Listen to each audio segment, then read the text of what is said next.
alimento no micro-ondas? Esse alimento tem nele água. Água, H2O, coisa líquida. E esse meio líquido do alimento, ele vibra, as moléculas vibram com tanta intensidade, como se fosse a sua mão. E ela esquenta, e o alimento torna-se quente, e você come esse alimento. É assim que funciona o micro-ondas. A bobina de Tesla, que deu o pontapé inicial para o HAARP, funciona da mesma forma. O grande diferencial é que não usa alta frequência como o micro-ondas, uma frequência muito rápida, mas baixas frequências, chamadas frequências ELF. Você tem, por exemplo, amplitude modulada AM, frequência modulada FM, essas você conhece bem. E também tem outros tipos de ondas eletromagnéticas, como as ondas LF, que são usadas na HAARP. Agora, o que acontece com a HAARP? Vamos lá, vamos fechar agora o cerco. Vamos agora fazer o grande finale, tá certo? Como funciona a HAARP? É um conjunto de antenas montados em um local especial. Esse conjunto de antenas pode ser direcionado, o foco dele como uma lanterna que você vira apontando na direção que você quer. Você aponta esse feixe eletromagnético de altíssima potência, como nunca antes se conseguiu tanta potência. É como se fosse 200 emissoras de rádio da mais alta potência, ligadas numa só frequência, num só momento, num só local. É algo terrível de se imaginar, tamanha a potência dessas antenas. Então você direciona para um setor do planeta Terra. Eu vou usar como exemplo, só como exemplo, eu vou usar a região serrana do Rio de Janeiro. Você do Alasca apontaria, não a antena direcionalmente, fisicamente virada para lá para cá, como você roda a antena em cima da sua casa para captar melhor a televisão. Não, isso não é fisicamente, é de forma eletromagnética. Mas você aponta o feixe do HAARP, por exemplo, na direção da região serrana do estado do Rio de Janeiro. E o que você vai fazer então?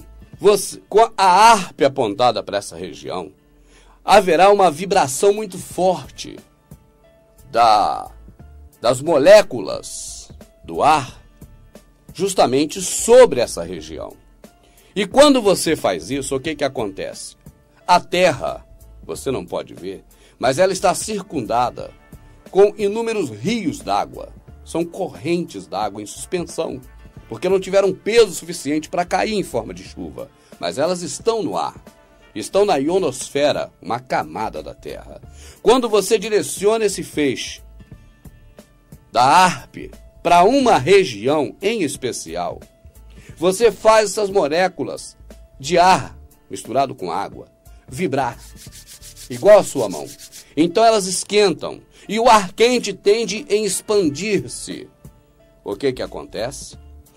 Quando você faz esquentar aquele local específico e aquelas camadas da atmosfera vão se esticando como se fosse um galo na cabeça, quando elas vão subindo, algo tem que ocupar o lugar dela.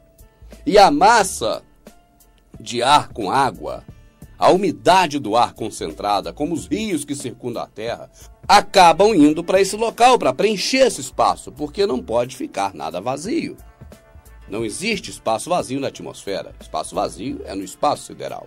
Então, quando junta esse monte d'água nesse local, para poder preencher o espaço que foi causado pela HAARP, que fez a atmosfera se elevar, que fez a ionosfera se elevar, que fez todas as camadas da atmosfera se elevar, há uma concentração enorme ali de água, e essa água pesa, e essa água cai em forma de chuva. E dependendo dessa movimentação, pode-se inclusive cair granizo. Isso é o básico do que é o HAARP.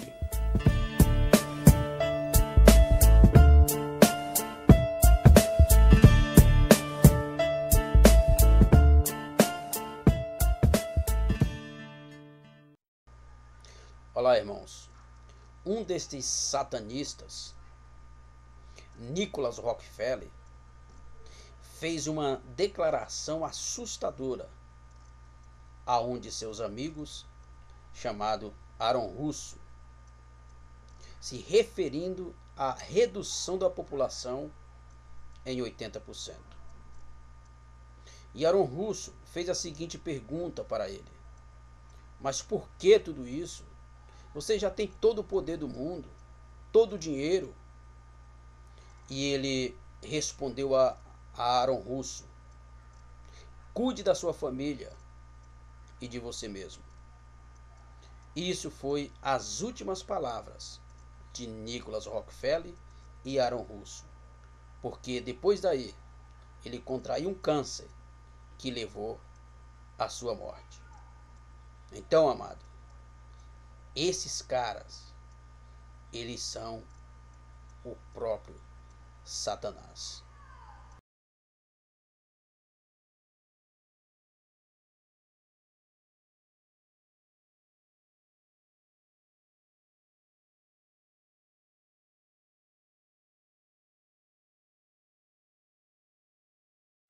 The ultimate goal that these people have in mind is the goal to create a one world government run by the banking industry, run by the bankers, and they're doing it in sections. The European currency, the euro, and the European Constitution is one part of it. Now they're trying to do it in America with the North American Union, right? And they want to create a new currency called the Amero, right? And the whole agenda is to create a one world government where everybody has an RFID chip implanted in them. All money is to be in those chips, right? There'll be no more cash. And this is given me straight from Rockefeller himself. This is what they want to accomplish. And all money will be in your chips. And so instead of having cash, anytime you have money in your chip, they can take out whatever they want to take out whenever they want to. If they say you owe us this much money in taxes, they just deduct it out of your chip digitally. Total control. Total control. And if you're like me or you, and you're protesting what they're doing, they can just turn off your chip. And you have nothing. You can't buy food. You can't do anything. It's total control of the people. And that chip's connected to a database that has your purchasing records, what you do, what everything, you sell. Everything is in there, you know? And so they want a one world government controlled by them, everybody being chipped, all your money in those chips, and they control the chips, and they control people. And you become a slave. You become a serf to these people. That's their goal. That's their intentions. Eric, can you be specific about when you met Rockefeller, how it happened in these discussions? I met Rockefeller through a female attorney I knew who called me up one day and said, one of the Rockefellers would like to meet you. I had made a video called Mad as Hell, and he'd seen the video and wanted to meet me and knew I was running for governor of Nevada. So sure, I'd love to meet him.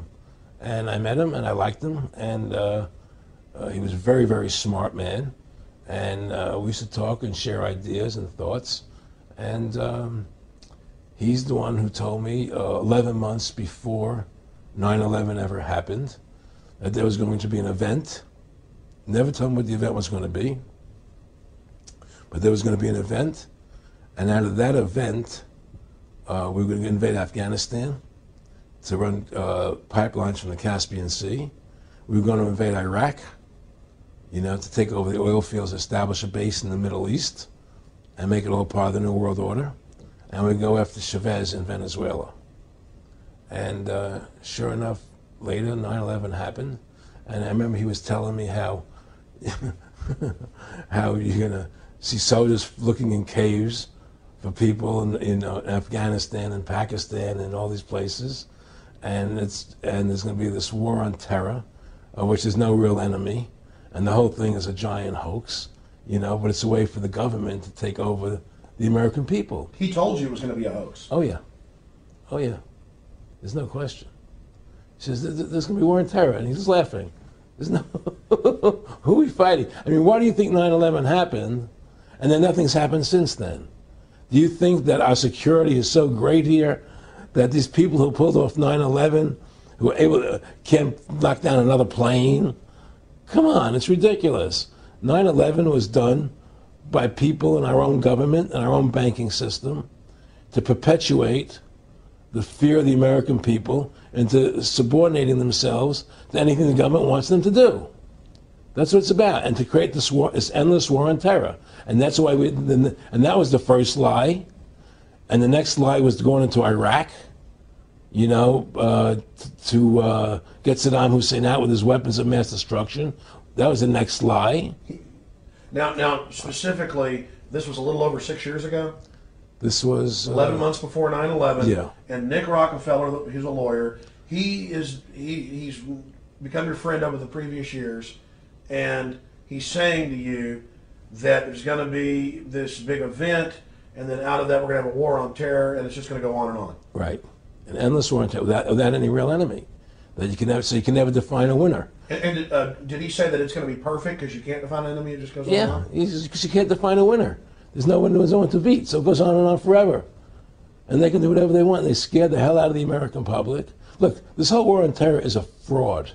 It's a farce. It's very difficult to say it out loud because people are intimidated against saying it. Because if you say it, they want to make you into a nutcase. But the truth has to come out. That's why I'm doing this interview. The fact of the matter happens to be that the whole war on terror is a fraud. It's a farce. Yeah, there's a war going on in Iraq because we invaded Iraq. And people over there fighting, you know. But the war on terror, it's a joke, you know. And until we discover what really happened on 9/11 and who was responsible for 9/11, because that's where the war on terror emanates from. That's where it comes from. It was 9/11 that allowed this war on terror to begin. And until we get to the bottom root of 9/11, the truth of 9/11, we'll never know about the war on terror. Aaron, you said that he was, and I think it's important, and I know this about the Rockefellers from Dr. Dennis Cuddy and many others who literally, you'll be 20 years old in a lunch line at college, and there's David Rockefeller. And here's here, I mean, they're experts at recruiting and getting what they call players, and that clearly he was, I mean, I want to make it specific and just get you to reiterate what you said last night about you got 30% of the vote, you were having an effect, you made mad as hell, they knew that you'd started the Constitution Party, yeah. They knew that you were somebody who was taking action and getting things done, you'd already made some big films, had a lot of other successes, right. So they were trying to recruit you, and didn't it come down to the point of, hey, we are here to recruit you, and don't worry, your chip's going to say, don't mess with us, you know, this guy's don't touch. Yeah, yes, that did happen. I was definitely being recruited. But it's more subtle than that. Well, in your words, just go through the process, and then what he said. Well, what it is remember we were friends, and we used to go to my house a lot. We'd have dinner, we'd talk, and he'd tell me about business investments that he'd get involved in, you know, or they would help me with this business investment or that business investment. And was I interested in joining the Council on Foreign Relations? You know, I would have to get a letter to join them, but was I interested in that? And you know, just stuff, you know, leading you on. And I used to say to him that I never really did that because that wasn't where I was coming from. You know, as much as I like you, Nick, you know, your ways and my ways we're on the opposite side of the fence. You know, I don't believe in enslaving people. You know, and he would come back with, "Oh, I do." Or? Well, it would be more like you know. It's better for them. Well, it's more like, you know, how do I put it? It was like, what do you care about them? What do you care about those people? What difference does it make to you? Take care of your own life. Do the best you can for you and your family. What do the rest of the people mean to you? They don't mean anything to you. They're just serfs. They're just people. You know, it was just a lack of caring, you know, and that's just not who I was. It was just sort of like cold, you know, it was just like cold, you know, and I used to say to him, what's the point of all this? You have all the money in the world you need, you have all the power you need, what's the point? You know, what's the end goal? And he said the end goal is to get everybody chipped, to control the whole society, to have the bankers, the elite people, you know, the bankers and some governor controlling the world. And I said, do all the people in the Council on Foreign Relations believe this way you do? He said, no. You know, most of them believe they're doing the right thing. A lot of them believe it's better off being socialistic. You know, we have to convince people that that socialism is really capitalism. Because America's becoming a socialist country. It's a communist country today. Well, one of the things they told me was that he was at the house one night, and We were talking, and he started laughing. He said, Aaron, what do you think women's liberation was about? And I said, I had pretty conventional thinking about it at that point. I said, I think it's about women having the right to work, getting equal pay with men, just like they won the right to vote, you know? And he started to laugh. He said, you're an idiot. And I said, why am I an idiot? He said, let me tell you what that was about. We, the Rockefellers, funded that. We funded women's lib, you know? And we're the ones who got all over the newspapers and television, the Rockefeller Foundation. He says, and you want to know why? He said, there were two primary reasons. And they were, one reason was we couldn't tax half the population before women's lib. And the second reason was, now we get the kids in school at an early age. We can indoctrinate the kids how to think. It breaks up the family. The kids start looking at the state as the family, as the school, as the officials, as their family, not as the parents teaching them. And so those are the two primary reasons for women's lib, which I thought up to that point was a noble thing. You know, when I saw their intentions behind it, where they were coming from when they created it, the thought of it, I saw the evil behind what I thought was a noble adventure.